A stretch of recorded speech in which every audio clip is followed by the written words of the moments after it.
At my husband's grave, my son pushed me to settle the insurance. Then my phone whispered, "He's still alive." The words burned on the screen, stark white against the gray sky's reflection. I looked up. David was checking the gold watch his father gave him for graduation. Michael was on his own phone, his back already turned to the fresh grave. I read the message. I reread it. I held my breath. 50 years of marriage, a lifetime of memories we built by this very sea. All of it felt like a lie condensed into 5 impossible words. My world simply went silent, the sound of the ocean completely gone. Have you ever looked at someone you love and suddenly seen a stranger? They weren't mourning a father. They were closing a deal. The chill from the ocean wind was sharp against my skin, but the cold in my son's eyes was so much worse. The drive home from the cemetery was a blur of gray sea and grayer sky. David drove, tapping his fingers on the leather steering wheel, a rhythm of impatience. Michael scrolled through his phone, the blue light illuminating a face I barely recognized. The house felt cold when we entered, no longer a home, but a stage for a play I didn't know I was in. They spoke in low murmurs about logistics, about flights back to the city, their voices clean and sterile. I needed an anchor, something real. My feet carried me to the fireplace, its stone hearth cold to the touch. My fingers, trembling slightly, traced the familiar objects on the mantelpiece. Old photographs, a seashell from our first trip to the coast, and there, tucked behind a picture of the boys as children, was the boat. It was a small, hand-carved sailboat, no bigger than my palm. Thomas had made it one summer afternoon, the scent of sawdust and sea salt clinging to his clothes. I remember that day perfectly. The sun was warm on the workshop floor, dust motes dancing in the light. Thomas was showing the boys, maybe 10 and 12, how to read the grain of a piece of driftwood. His hands, calloused and strong, moved with a gentle certainty. "A boat isn't just wood, boys," he'd said, his voice a low rumble. "It's freedom. It listens to the wind and it respects the water. You have to understand it before you can command it." He held up the little model, its sail no more than a scrap of white linen. "This is for you. So you never forget where the wind comes from." David had taken it with wide, curious eyes. Michael had traced the tiny mast with his finger, captivated. They'd spent the rest of the day launching it in the shallow tide pools, their laughter echoing across the beach. It was their treasure. A clink of ice from the kitchen shattered the memory. I was back in the cold house, the little boat heavy in my hand. "The appraisal for the workshop should be done by Tuesday," David was saying, swirling amber liquid in a glass. "The waterfront property alone is a gold mine. We can't sit on it for long." Michael nodded, looking out the window at the very workshop they were discussing. "We need to move on this before the probate lawyers drag it out for months. The market's hot right now." I listened. I watched. I learned. They talked about assets and capital gains, their words slicing through the quiet grief that should have filled the room. They moved through their father's home, not as sons, but as developers surveying a new acquisition. They saw square footage and property lines. They never once mentioned his name. I held the small boat, its smooth wood a stark contrast to the sharp edges of their conversation. I walked over to them, my movements slow and deliberate. "David," I said, my voice steady. I held out the boat. "You should have this. Your father made it for you." He glanced down at it, a flicker of something. Annoyance? Confusion? Crossing his face. He didn't take it. "Mom, what am I going to do with that?" he said, adjusting the cuff of his expensive shirt. "It's just an old trinket. We have more important things to worry about right now." An old trinket. I pulled my hand back, the wood suddenly feeling warm against my cold skin. I looked from the boat, a lifetime of love poured into its form, to the faces of my sons, now empty of anything I recognized. I saw their ambition. I saw their greed. I did not see his boys. I placed the boat back on the mantel, carefully, as if it were the most valuable thing in the world, because it was. They saw an old, worthless trinket. I saw a piece of his soul, and I knew my fight had just begun. They no longer recognized their father's gift. The next morning, the house was filled with a silence that felt heavier than grief. It was the silence of waiting.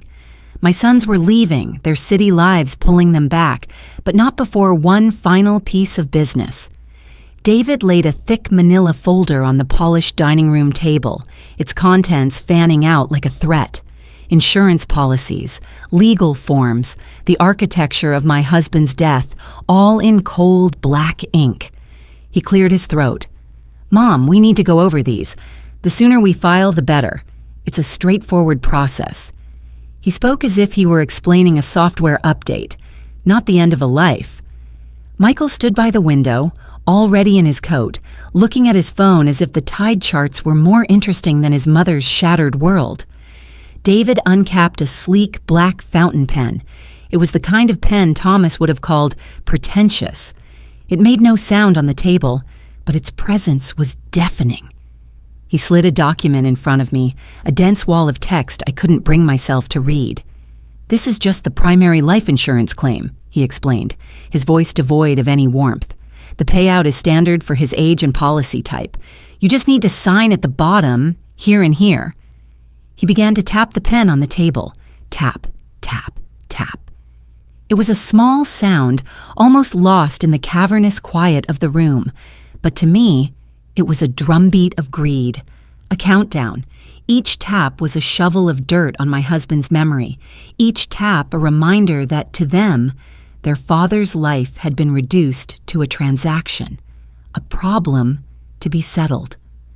I stared at the signature line, my own name looking like a foreign word. My hand felt heavy, disconnected from my body.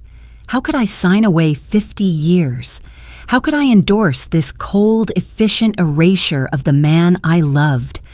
They saw my hesitation as confusion, the ramblings of a grieving elderly woman. "Mom, it's okay," Michael said, finally turning from the window, his voice laced with a practiced, hollow sympathy. "We can handle all of it. You don't need to worry about the details." But the details were all I had left. The details were where the truth was hiding.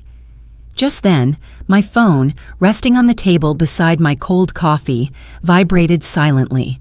A single sharp buzz. My heart leaped into my throat. I saw David's eyes flicker towards it, and I quickly placed my hand over the screen. My hand shook. I stilled it. I sipped my coffee.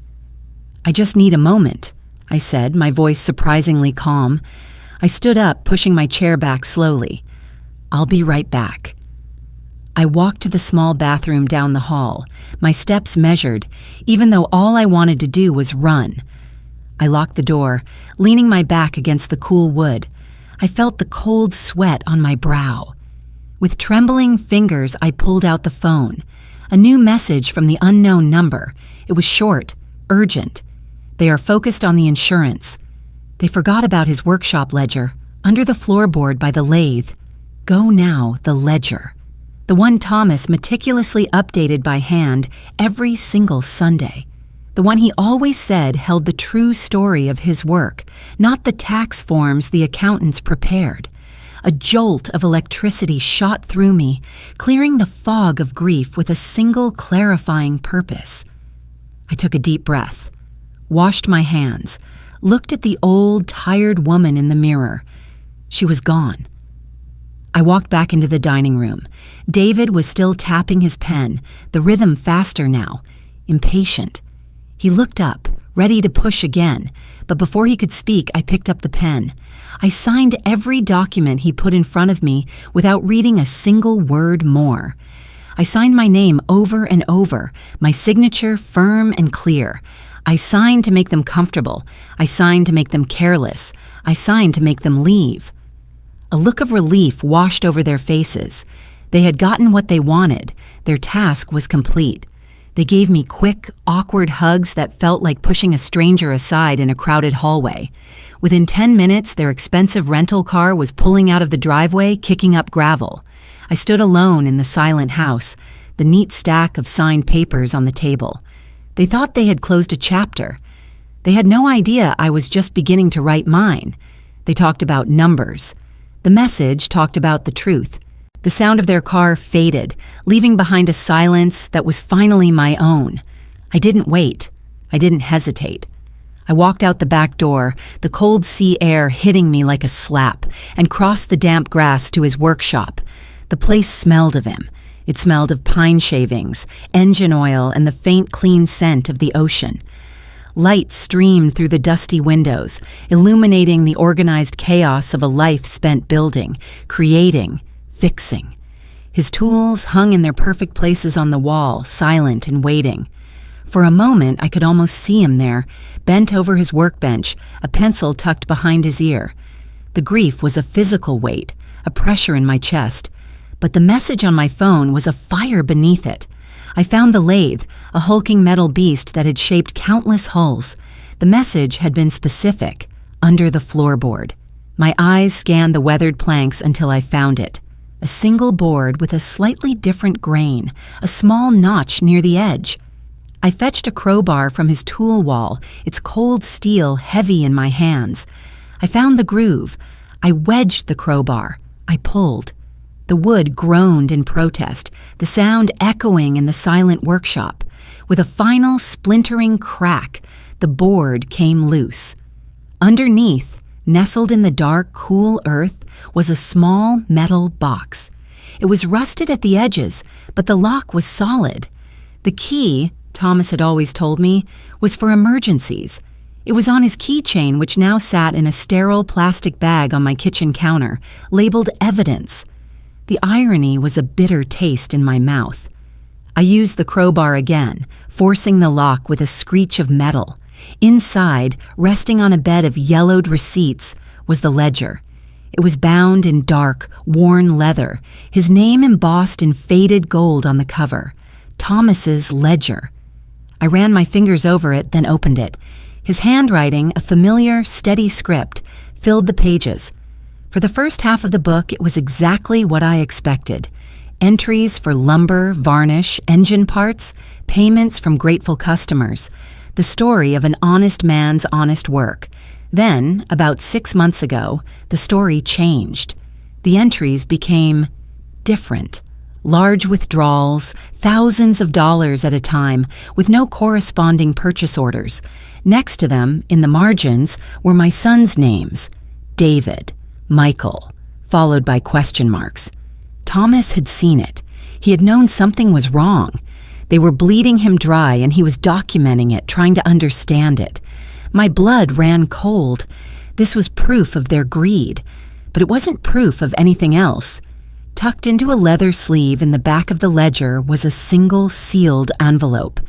My name was written on the front in his hand, for Margaret, in case you're reading this. My hands trembled as I tore it open. Inside, there was no letter. There was a business card for a private investigator and a neatly folded multi-page report. It was a preliminary summary typed in a cold, impersonal font. I began to read. It detailed my son's mounting debts, David's failed real estate ventures, Michael's gambling losses. It spoke of their sudden, intense interest in their father's assets. It was all there. The ugly motive laid bare. Then I reached the final paragraph. The investigator noted that Thomas had reported feeling unusually fatigued, confused, and weak. He had suspected something was wrong with his health, but doctors found nothing. The investigator, on a hunch, had consulted a toxicologist. That's when I saw the words. The two words that shattered the world all over again in a way that was far more violent, far more final. Methanol poisoning. The report slipped from my fingers, fluttering to the sawdust-covered floor. My breath caught in my chest. It wasn't an accident. It wasn't a failing heart. It wasn't God's will. It was murder. I looked up at a faded photograph of Thomas tacked to the wall, his smile wide and crinkled at the corners. The pain in my heart was no longer just grief. It was a white-hot, silent rage, a promise. They hadn't just taken his life. They had stolen his future, our future, and they had tried to bury their crime under the weight of my love for them. A mother's love has its limits. A wife's does not. Rage is a fire. Grief is an ocean. But the truth is a compass. And for the first time in months, I knew which way to go. I sat in Thomas's workshop for a long time, the private investigator's report in my lap, the cold facts of my husband's murder a stark reality. I didn't cry. The time for tears was over. I picked up the phone and dialed the number on the business card. A man named Stephen answered. His voice was calm, professional. I explained who I was. There was a respectful silence on the other end of the line. He'd been waiting for my call. I told him what I'd found. He told me what I already knew in my gut.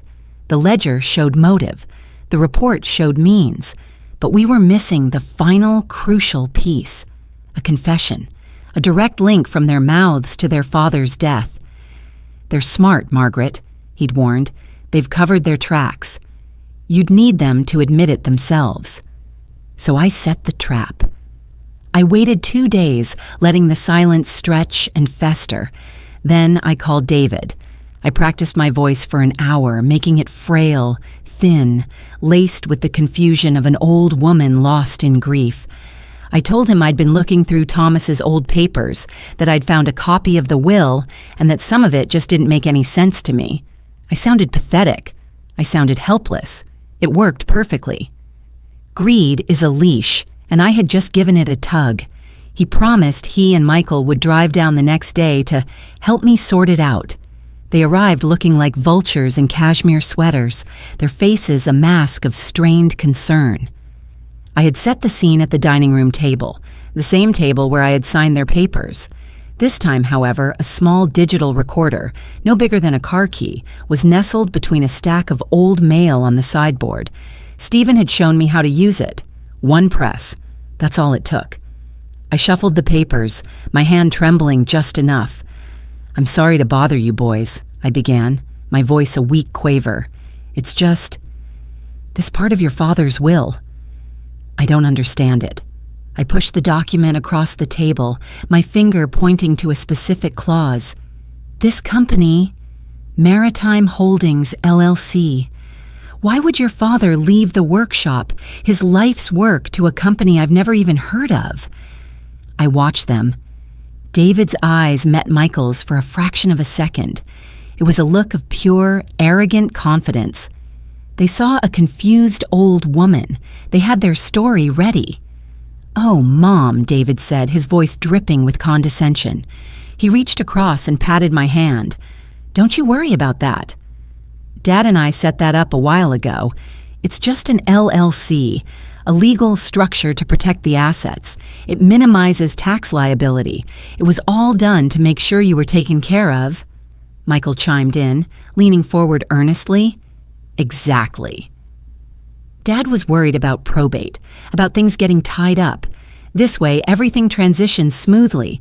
It was his idea to protect you. They were so smooth, so convincing. They built their lies on a foundation of my supposed ignorance, never imagining I understood every word. I let a tear roll down my cheek. "He was always thinking of me," I whispered. Then I looked up, my eyes wide with feigned confusion. He was so forgetful at the end, though. He kept talking about strange new vitamins the doctor gave him for his memory. Did you boys know anything about that? This was the real question, the one that mattered. David didn't even flinch. He smiled, a tight, reassuring smile that didn't reach his eyes. "Of course, Mom." "We were worried about his cognitive health," he said, the lie rolling off his tongue. "We found a specialist online who recommended some aggressive nutritional supplements to help with the fog. We paid for them ourselves. We just wanted our old dad back." I held my breath. He had just admitted it. He had just placed the weapon in his own hands on tape and called it an act of love. I let out a long, shaky sigh of what they thought was relief. "Oh, thank you, boys. You always take such good care of everything. I feel so much better now." They left an hour later, smug and victorious. They had handled their frail, grieving mother perfectly. I walked to the sideboard. I picked up the recorder. I stopped the recording. I smiled. They thought I was losing my mind. I was just giving them enough rope to hang themselves. The courtroom was a sterile, silent box of polished wood and hushed anticipation. I sat in the witness stand, the wood of the chair hard against my back. Across the room, David and Michael sat beside their lawyers, their suits impeccable, their faces set like stone. Their entire defense rested on a single, simple idea, that I was a grieving, confused, and vindictive old woman, lost in paranoia. Their lawyer, a man with a practiced, sympathetic smile, was doing his best to sell that story. "Mrs. Hayes," he said, his voice dripping with false gentleness, "isn't it true that you felt abandoned by your sons after they found success in the city?" I looked at him. I looked at the jury. I looked at my sons. "I was proud of my son's success," I answered, my voice even. "And isn't it also true," he continued, pacing slowly, "that you were deeply upset by their suggestion to sell your husband's workshop, a place you held dear?"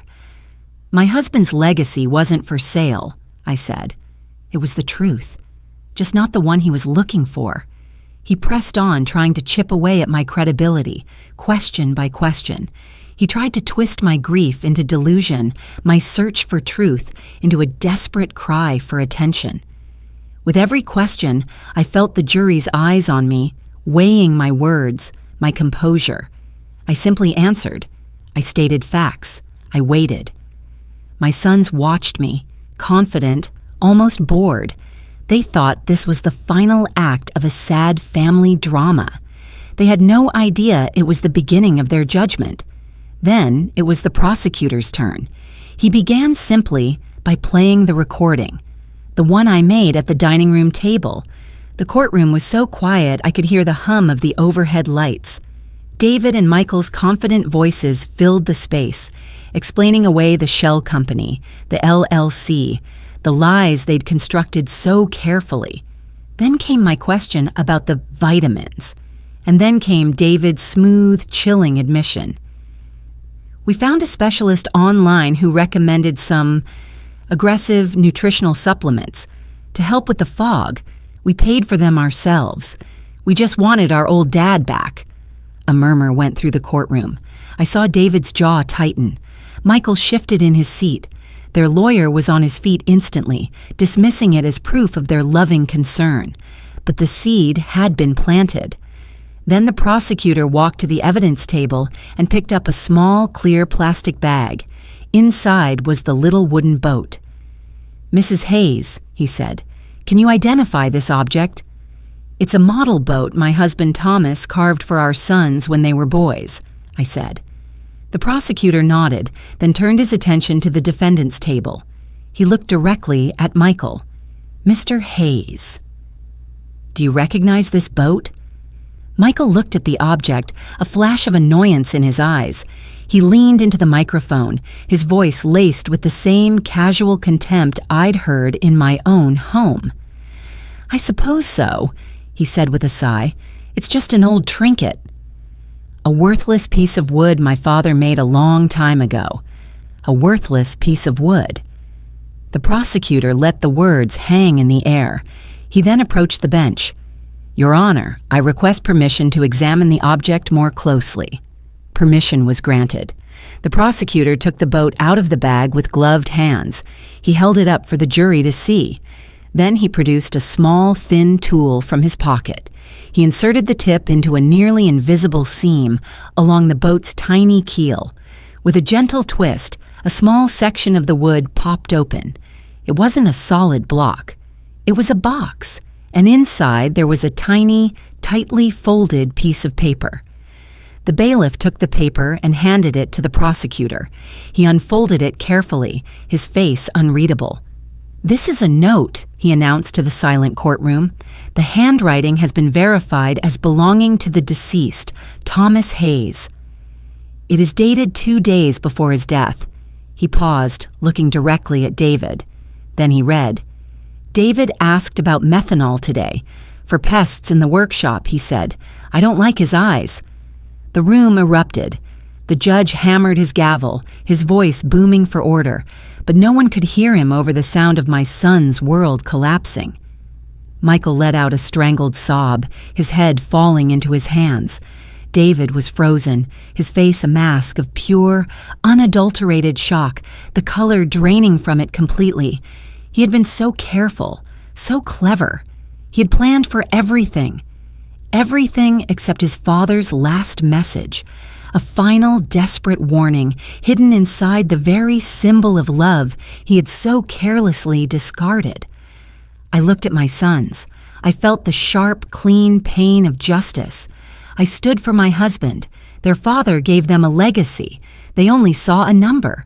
The gavel fell. The verdict was read. Life in prison, no possibility of parole.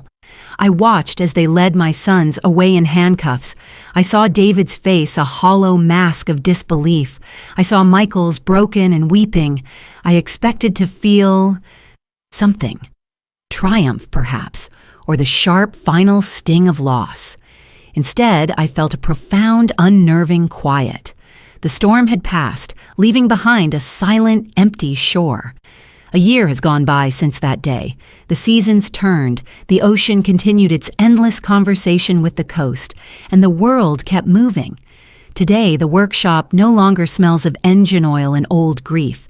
It smells of fresh-cut pine, sawdust, and possibility. The dusty light has been replaced by bright, warm lamps hanging from the rafters. Where Thomas's heavy machinery once stood, there are now smaller workbenches, built for smaller hands. A young girl's laughter echoes off the newly painted walls, clear and bright. She's maybe 9 years old, her face smudged with sawdust, her eyes bright with fierce concentration as she carefully sands the edge of a small piece of wood. Her name is Lily. I received a letter from Michael last month, the paper thin and covered in his frantic looping script. It remains unopened in a drawer in my bedroom, beside other things that belong to a life I no longer live. Some doors are meant to stay closed, some ghosts are meant to stay buried. My sons chose their path. I had to choose mine. The insurance money, the money they had killed for, felt dirty. It was blood money, and I couldn't stand the thought of it sitting in a bank account, earning interest on my husband's stolen future, so I used it. I poured every last cent into this place. I bought new tools, lumber, and supplies. I put up a sign in town, the Thomas Hayes Boat Building Workshop. Free lessons for all. At first, only a few curious children came. Now, it's full every Saturday. I don't teach them how to build massive boats like Thomas did. I teach them what he taught me, what he tried to teach our sons. I teach them patience. I teach them how to listen to the wood, to feel its strength and its weaknesses. I teach them that creating something with your own 2 hands is a kind of magic. They learn about knots and tides and the direction of the wind. They are learning their father's language. Sometimes when I watch them work, I see him. I see a flash of his smile in a child's triumphant grin. I feel his steady presence in the quiet focus of the room. He is more alive in this place, filled with laughter and creation, than he ever was in a cold, dark grave. Lily finishes her sanding. She holds up her creation, a small, wobbly, wonderfully imperfect little boat. She looks at me, her eyes searching for approval. I smile. A real smile, one that reaches my eyes.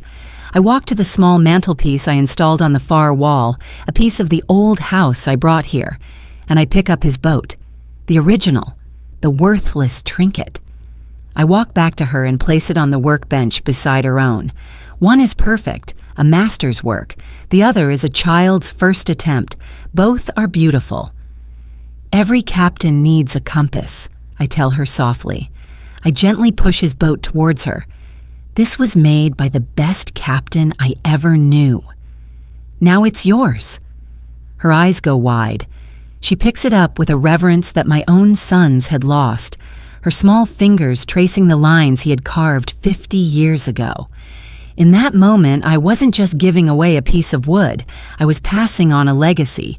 True legacy isn't inherited, it's built. Thank you so much for being here and sharing this time with me. Family is complicated, and if you'd like to be part of our community, please consider subscribing and know the comments are always a safe place to share a piece of your own story.